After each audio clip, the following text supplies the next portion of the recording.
El 23 de abril del año 1460 bajo el cielo plomizo de la primavera francesa, las campanas de Nogent-le-Roi tañeron con una solemnidad que ocultaba el horror que se gestaba entre los muros del Palacio Real. El viento primaveral arrastraba el aroma de los manzanos en flor, pero dentro de la Cámara Real, el aire estaba cargado de algo más denso que el incienso, el peso del rechazo que marcaría una vida antes incluso de que comenzara a latir fuera del vientre materno. Una niña acababa de nacer, y con ella, el primer acto de un drama que haría temblar los fundamentos mismos de lo que significa ser amada o rechazada en este valle de lágrimas. La criatura que emergió al mundo aquella tarde gris no fue recibida con los vítores propios de una princesa de sangre real. El rey Luis XI de Francia, conocido por su astucia política y su corazón de piedra, miró a la recién nacida y su rostro se contrajo en una mueca de disgusto que ningún cortesano se atrevió a interpretar en voz alta. La pequeña Juana portaba en su frágil cuerpo las marcas visibles de una deformidad que la separaría para siempre del ideal de belleza que la corte exigía. Su columna vertebral torcida dibujaba una curvatura dolorosa, su cuerpo diminuto parecía encogerse sobre sí mismo, y su rostro, aunque iluminado por unos ojos de una claridad celestial, carecía de la simetría que los poetas cantaban en sus versos. ¿Podía acaso una criatura tan imperfecta a los ojos del mundo portar en su interior la semilla de la santidad más sublime? La respuesta tardaría décadas en revelarse, pero ya estaba escrita en el libro eterno donde Dios consigna los nombres de sus elegidos.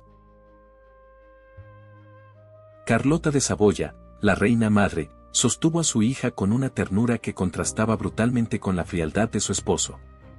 En sus brazos, la pequeña Juana lloraba con ese llanto universal de los recién nacidos que claman por amor, sin saber aún que el amor humano les sería negado de las formas más crueles. El rey, sin embargo, ya había tomado su decisión con la velocidad implacable de quien descarta una mercancía defectuosa.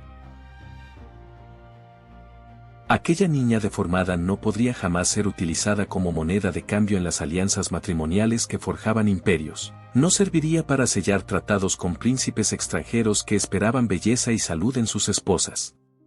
En la mente calculadora de Luis XI, Juana había nacido sin valor, un error de la naturaleza que debía ser ocultado en los márgenes de la corte, lejos de las miradas que pudieran juzgar la debilidad de su linaje.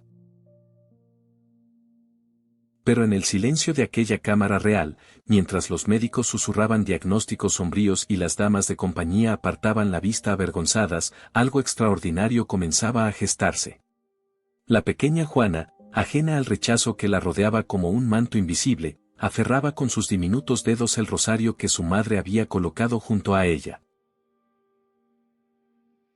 ¿Sabía acaso, en ese conocimiento misterioso que poseen las almas antes de que el mundo las contamine, que su vida sería un rosario viviente de misterios dolorosos y gloriosos? Sus ojos, extraordinariamente alertas para una recién nacida, parecían mirar más allá de los cortinajes de terciopelo, más allá de las bóvedas pintadas del palacio, hacia un reino donde la belleza se mide con escalas distintas a las que usan los hombres. En aquel momento inaugural, cuando el rey abandonó la habitación sin volver la vista atrás, Juana de Valois comenzó su camino de cruz. Un camino que la llevaría a través del valle más oscuro del desprecio humano hasta las alturas luminosas de la santidad reconocida. Los primeros años de la pequeña princesa transcurrieron en una soledad dorada, rodeada de lujos que no podían comprar el afecto que su corazón infantil anhelaba. Mientras otros niños de la nobleza eran exhibidos en las ceremonias de la corte, Juana permanecía confinada en las habitaciones apartadas del castillo de Liniers, donde su padre la había desterrado bajo el cuidado de sirvientes que cumplían su deber con eficiencia mecánica pero sin amor. La niña crecía entre paredes de piedra que reflejaban el eco de su soledad, aprendiendo desde la más tierna edad que su presencia era motivo de vergüenza para quien debía protegerla. Su cuerpo frágil, que se negaba a crecer con la robustez de otros niños, se convertía día a día en el espejo cruel de su condición de rechazada.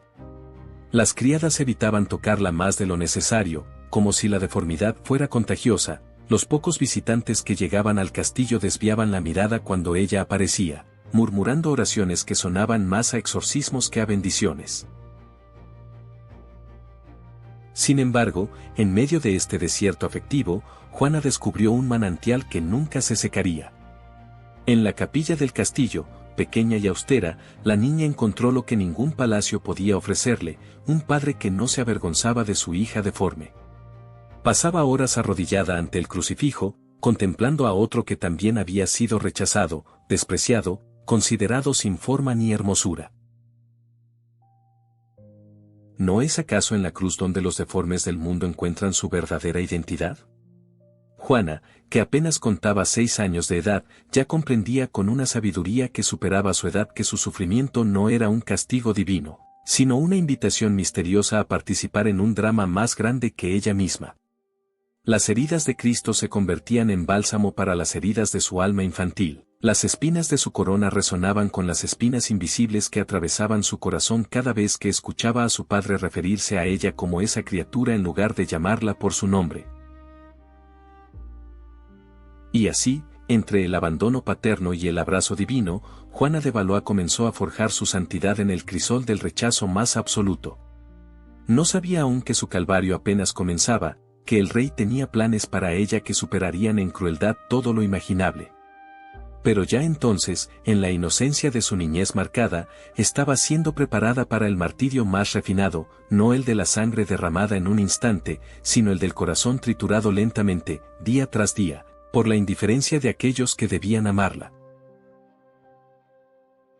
En las noches frías de Liniers, mientras el viento aullaba entre las torres y la pequeña princesa temblaba bajo mantas insuficientes, el cielo tomaba nota de cada lágrima, de cada sollozo ahogado en la almohada. Porque en la economía divina del sufrimiento, nada se pierde, todo se transfigura, y las almas más quebrantadas son a menudo las que Dios elige para manifestar su gloria de la manera más paradójica y hermosa. El 8 de septiembre del año 1476, cuando Juana contaba apenas 12 años de edad, las puertas del castillo de Montrichard se abrieron para recibir una procesión que más parecía un cortejo fúnebre que una celebración nupcial.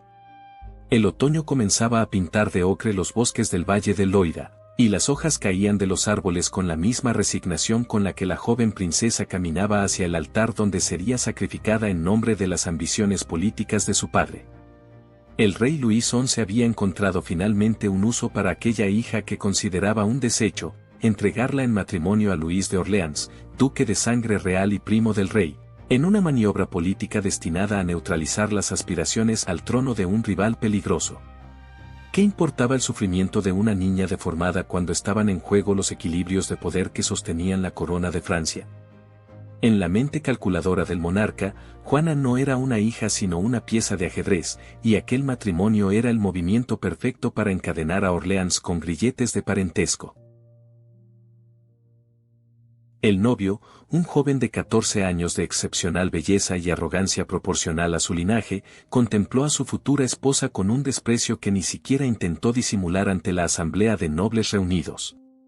Luis de Orleans, acostumbrado a ser admirado por su porte principesco y su ingenio cortesano, sintió que aquel matrimonio era la mayor humillación que podía infligírsele. Ante él no se encontraba una princesa digna de su rango, sino una niña frágil, encorvada, cuyo cuerpo torcido parecía una parodia cruel de lo que debía ser una novia real. Su rostro, aunque iluminado por una dulzura que ningún cosmético podría fabricar, carecía de la hermosura que él había soñado para su esposa.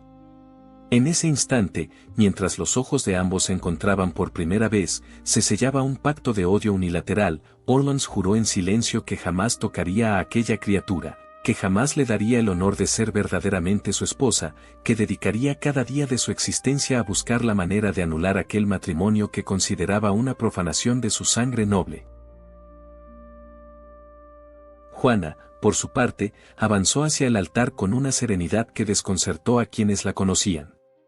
Sus pequeñas manos temblaban ligeramente al sostener el ramo de azucenas blancas, símbolo de una pureza que sería su única dote verdadera en aquel matrimonio.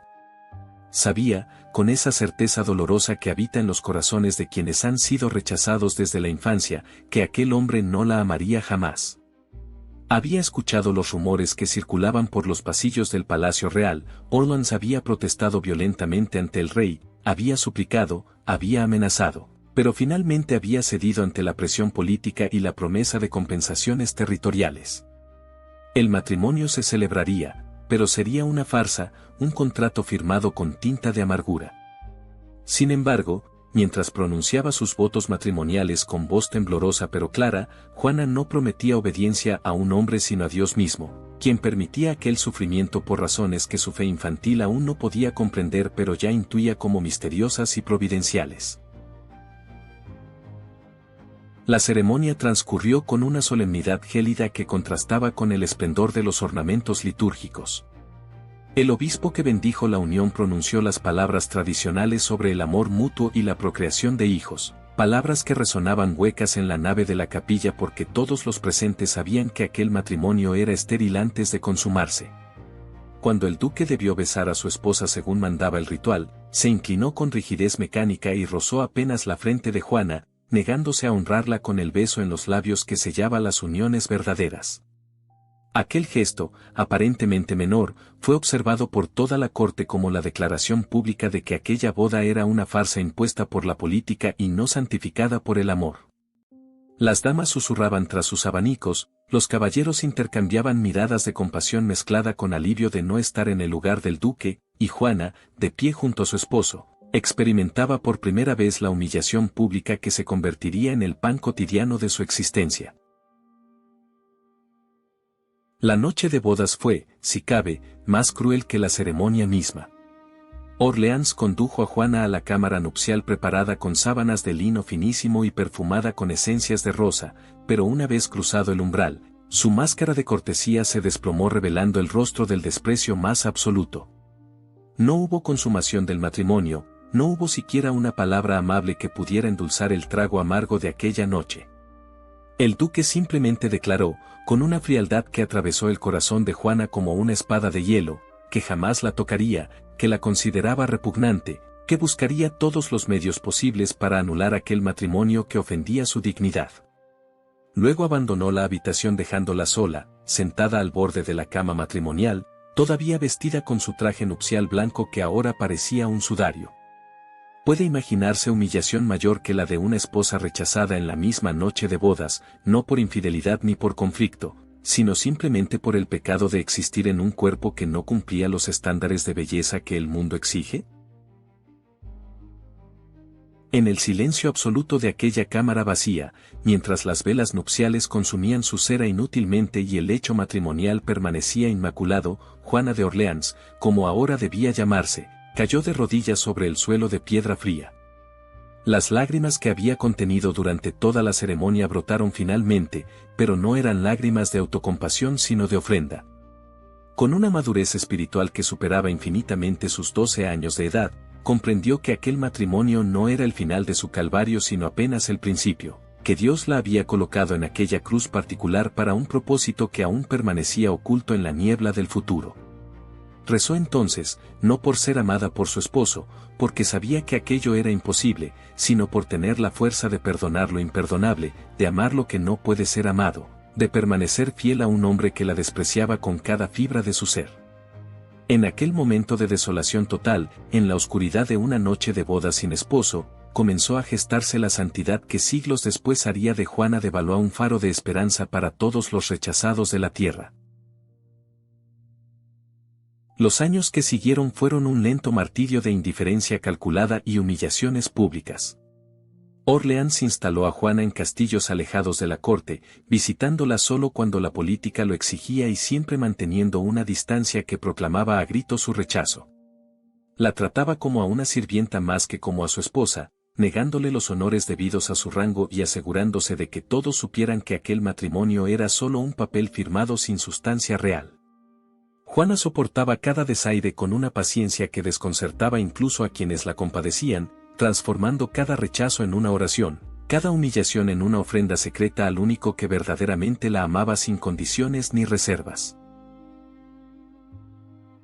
El 7 de abril del año 1498, las campanas de Notre Dame repicaron anunciando la muerte del rey Carlos VIII, y con aquel tañido fúnebre comenzó el acto más cruel del drama que había consumido la vida de Juana de Orleans. Su esposo, el hombre que durante 22 años la había despreciado con una constancia digna de mejor causa, ascendía ahora al trono de Francia como Luis XII. El destino, en una de esas ironías que parecen escritas por la mano de Dios para probar hasta dónde puede llegar el sufrimiento humano, había convertido a la mujer más rechazada de la corte en reina de Francia. Pero aquel título, que otras habrían recibido con júbilo, era para Juana apenas el preludio de una humillación que superaría todas las anteriores, porque un rey que despreciaba a su esposa posee el poder de convertir ese desprecio privado en veredicto público ante toda la cristiandad. Luis XII no perdió tiempo en ejecutar el plan que había madurado durante 2 décadas de matrimonio forzado. Apenas había ocupado el trono cuando ya sus emisarios viajaban hacia Roma llevando una petición que haría temblar los fundamentos mismos del sacramento matrimonial, la anulación de su unión con Juana basándose en que el matrimonio jamás había sido consumado debido a la deformidad física de ella, que la hacía, según argumentaba el rey, incapaz de cumplir los deberes conyugales. La acusación era de una perversidad refinada, porque no solo negaba la validez del sacramento sino que convertía el cuerpo torturado de Juana en evidencia de su propia indignidad. ¿Puede existir crueldad mayor que la de utilizar el sufrimiento físico de una persona como argumento jurídico para declararla indigna del amor? El rey, sin embargo, no vacilaba en esta estrategia, porque su corazón ardía de pasión no por Juana sino por Ana de Bretaña, la viuda de Carlos VIII, cuya belleza y cuyo ducado estratégico despertaban en él un deseo que jamás había sentido por su esposa legítima. Cuando Juana recibió la notificación oficial del proceso de anulación, estaba arrodillada en su oratorio privado, ese refugio donde había pasado incontables horas transformando el rechazo en oración. El documento, sellado con el sello real que ahora portaba su esposo, detallaba con precisión quirúrgica cada una de sus supuestas deficiencias físicas, como si su cuerpo fuera un catálogo de imperfecciones que invalidaban su humanidad misma. Leyó cada palabra con una serenidad que asombró a la dama de compañía que la acompañaba, pero sus manos temblaban ligeramente al sostener el pergamino que sentenciaba su muerte civil. El rey solicitaba al Papa Alejandro VI que declarara nulo su matrimonio, argumentando que había sido forzado por presión política cuando era apenas un adolescente, y que la deformidad de Juana constituía un impedimento dirimente que hacía imposible el cumplimiento de los fines del matrimonio. Era una mentira envuelta en verdades a medias, una manipulación legal que sacrificaba la dignidad de una mujer en el altar de las ambiciones regias. El proceso canónico que siguió fue un espectáculo de degradación pública que Europa entera presenció con una mezcla de escándalo y fascinación morbosa. Los comisionados papales interrogaron a Juana con preguntas de una intimidad brutal, obligándola a exponer ante extraños los detalles más privados de su vida matrimonial inexistente.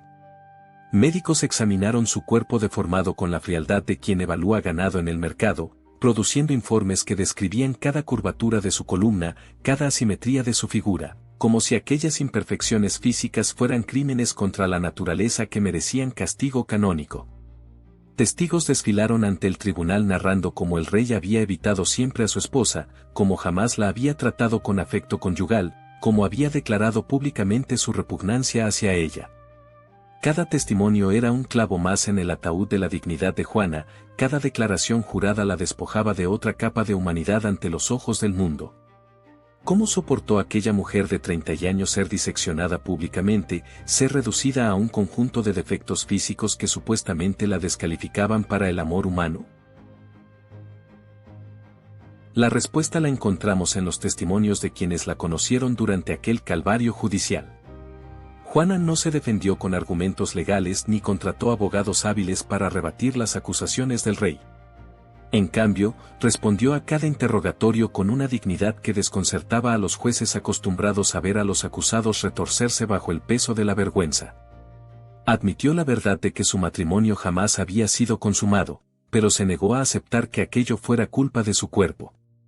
Declaró ante el tribunal que había estado siempre dispuesta a cumplir sus deberes de esposa, que el rechazo había venido enteramente de su esposo, que durante 22 años había esperado en vano una palabra amable, un gesto de afecto, una oportunidad de ser verdaderamente su compañera.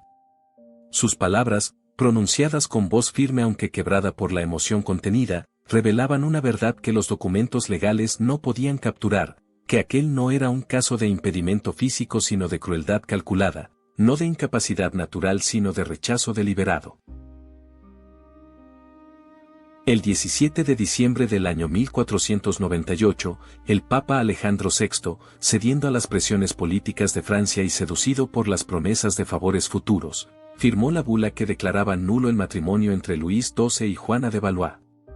El documento pontificio, redactado en el latín solemne de las decisiones canónicas irreversibles, sentenciaba que aquel matrimonio nunca había existido a los ojos de Dios, que Juana y Luis eran libres como si jamás se hubieran unido ante el altar. Para el rey, aquella sentencia era la liberación que había ansiado durante décadas, la llave que abría las puertas hacia el matrimonio con Ana de Bretaña y la consolidación de su reino. Para Juana, era la confirmación oficial de lo que siempre había sabido, que a los ojos del mundo, su deformidad la hacía indigna del amor, que su cuerpo imperfecto era razón suficiente para ser descartada como se descarta un objeto roto que ya no sirve para su propósito original. La noticia de la anulación se extendió por toda Europa como un incendio que consumía lo que quedaba de la reputación de Juana. Ya no era la reina de Francia sino la reina repudiada, la mujer declarada oficialmente incapaz de ser esposa, la prueba viviente de que incluso los sacramentos podían deshacerse cuando estaban por medio el poder y la ambición.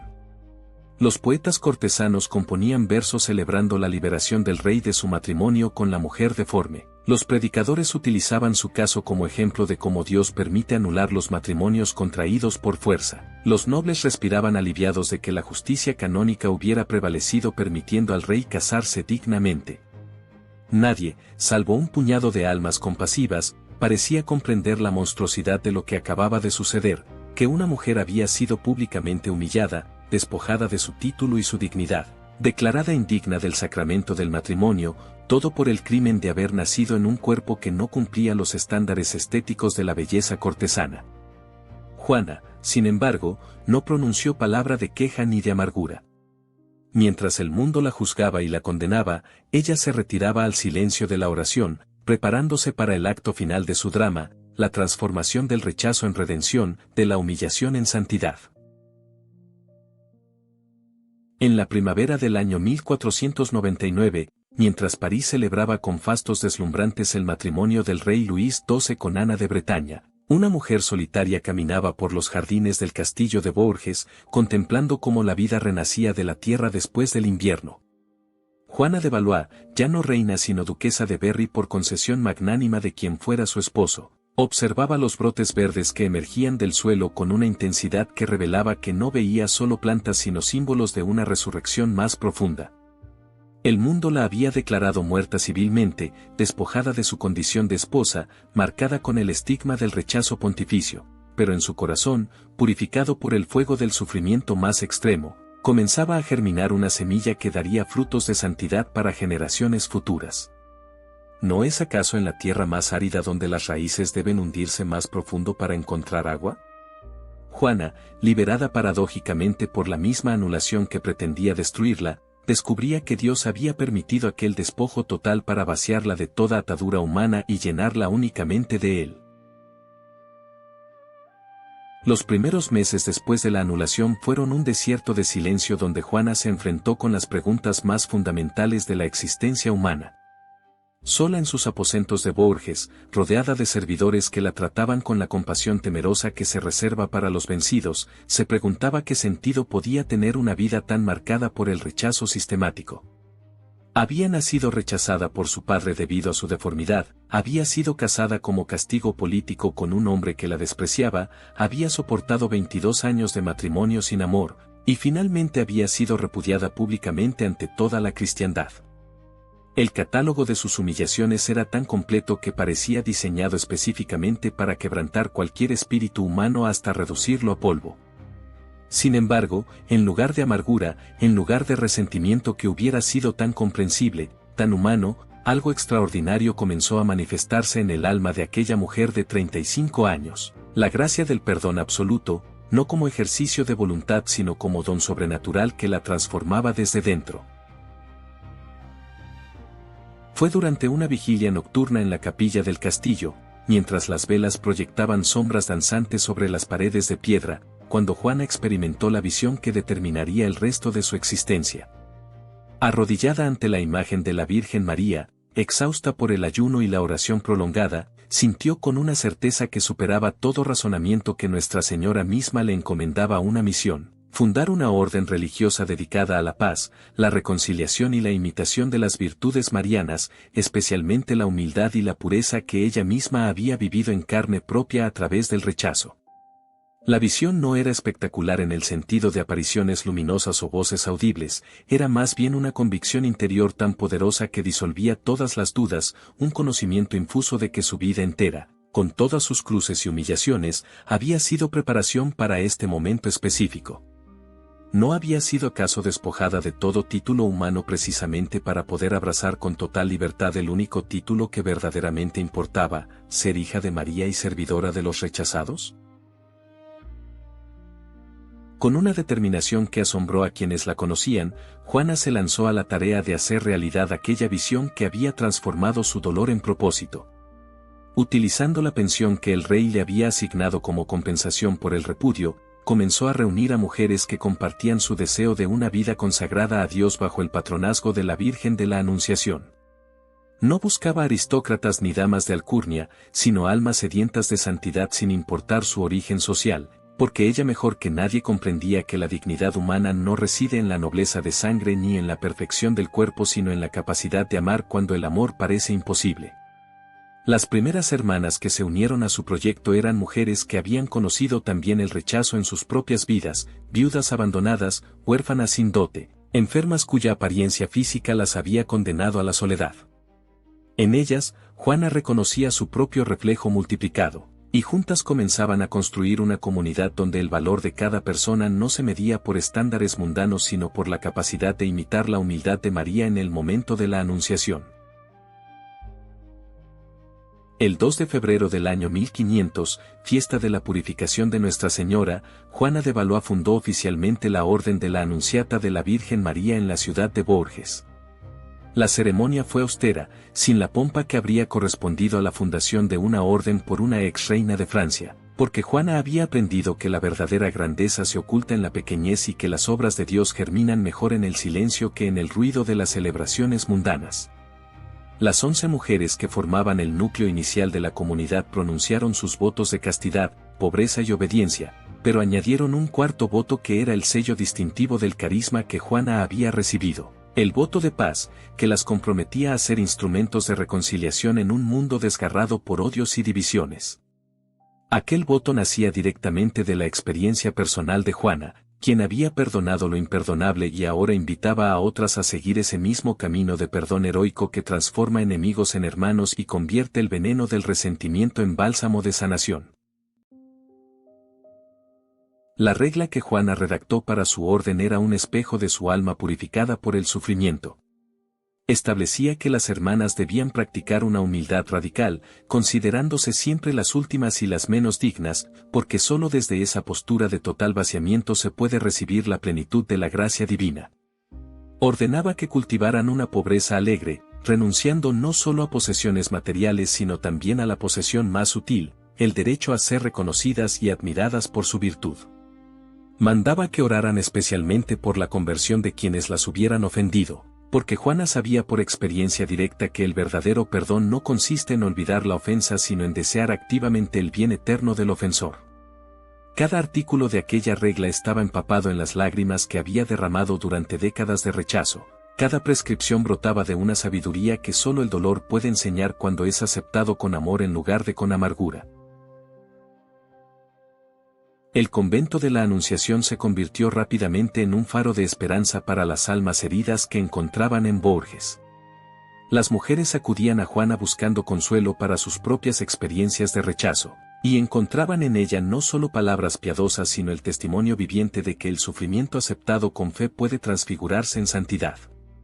Una noble abandonada por su esposo, una campesina deformada por la enfermedad, una viuda despreciada por su pobreza, todas encontraban en la madre fundadora a alguien que había bebido más profundamente que ellas del cáliz del rechazo y sin embargo irradiaba una paz que el mundo no puede dar ni quitar. Juana las escuchaba con una compasión que brotaba de haber estado ella misma en el pozo más profundo de la humillación, y les ofrecía el mismo consejo que había salvado su propia alma, que transformaran su dolor en ofrenda, que perdonaran no 7 veces sino 70 veces 7, que confiaran en que Dios escribe derecho con renglones torcidos. Mientras tanto, en París, el rey Luis XII reinaba gloriosamente junto a su hermosa esposa Ana, celebrado por sus victorias militares y sus reformas administrativas, aparentemente olvidado de aquella mujer deforme a quien había repudiado. Pero en Bourges, en la humildad de un convento que crecía lentamente pero con raíces profundas, se estaba escribiendo una historia que sobreviviría a todas las glorias efímeras de los reinos terrenales, la historia de cómo el amor puede triunfar sobre el odio, el perdón sobre el resentimiento, la santidad sobre la humillación. El de febrero del año 1505, cuando el invierno cubría con su manto blanco los campos de Berry, Juana de Valois yacía en su lecho de muerte en el convento que había fundado apenas 5 años antes. Su cuerpo, siempre frágil y marcado por la deformidad que había sido pretexto para su repudio, se consumía lentamente bajo el peso de una enfermedad que los médicos no sabían nombrar pero que ella reconocía como la llamada final del esposo que nunca la había rechazado. Tenía 41 años de edad, una vida que parecía demasiado breve para contener tanto sufrimiento y sin embargo suficientemente larga para haber transformado ese sufrimiento en una cosecha abundante de santidad.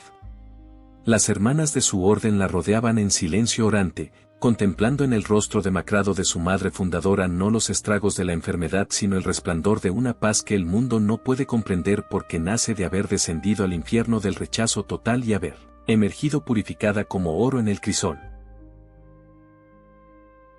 En aquellos días finales, mientras su cuerpo se debilitaba pero su espíritu se fortalecía con la cercanía de la eternidad, Juana pidió que le trajeran papel y pluma para escribir una última carta.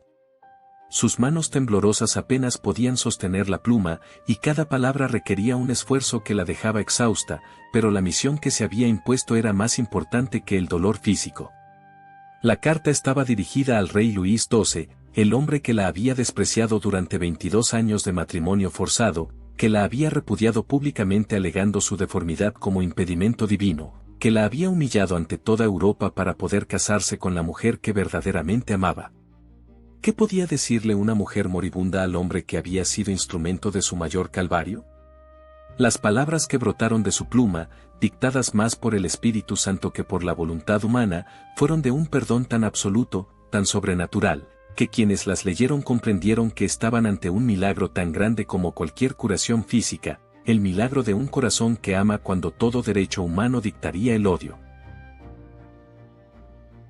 En aquella carta, Juana no reprochaba al rey ninguno de los agravios recibidos, no mencionaba las humillaciones públicas ni los años de soledad matrimonial, no recordaba el juicio canónico que la había despojado de su dignidad ante toda la cristiandad.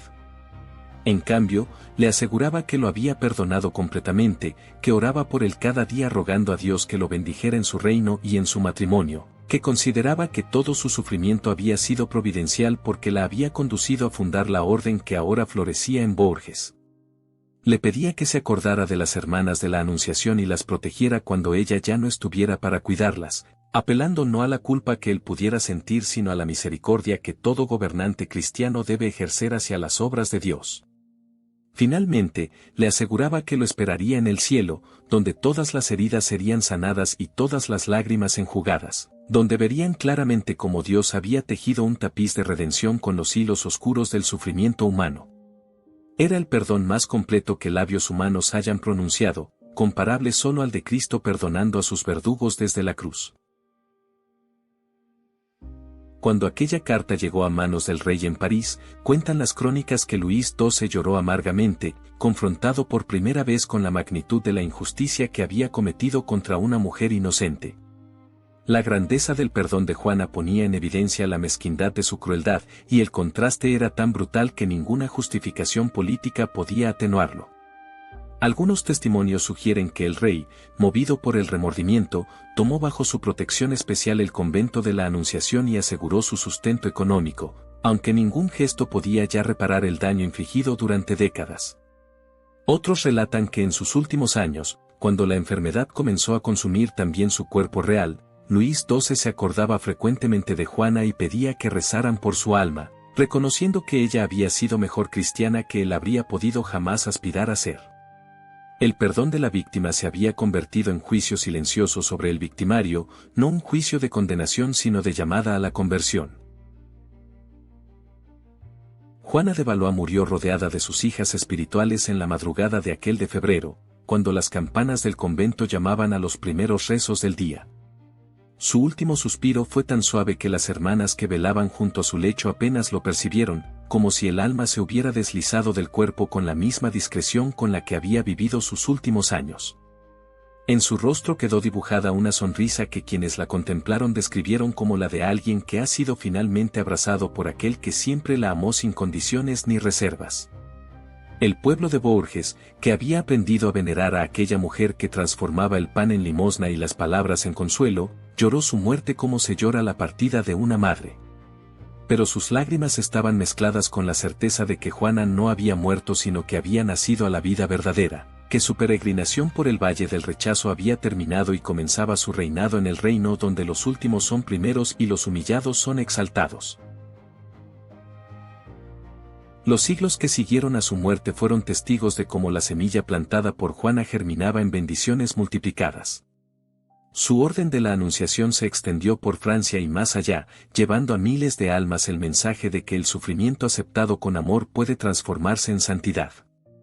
Los milagros atribuidos a su intercesión comenzaron a multiplicarse, matrimonios rotos que se reconciliaban después de invocar su nombre, mujeres rechazadas que encontraban paz en su ejemplo, enfermos cuyas deformidades físicas dejaban de ser motivo de vergüenza cuando contemplaban cómo Juana había convertido la suya en escala hacia el cielo.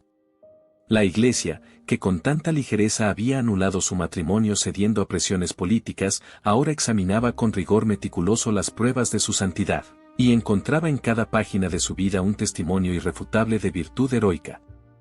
¿No es acaso la mayor ironía que aquella a quien Roma había declarado indigna del sacramento matrimonial fuera elevada por esa misma Roma a los altares como modelo de virtud cristiana? El 28 de mayo del año 1950, el Papa Pío XII proclamó solemnemente la canonización de Santa Juana de Valois en la Basílica de San Pedro, ante una multitud que incluía descendientes de aquella orden que ella había fundado 450 años antes. La ceremonia fue un triunfo póstumo, un reconocimiento oficial de que aquella mujer rechazada, repudiada y humillada públicamente había estado en lo correcto mientras el mundo entero se equivocaba.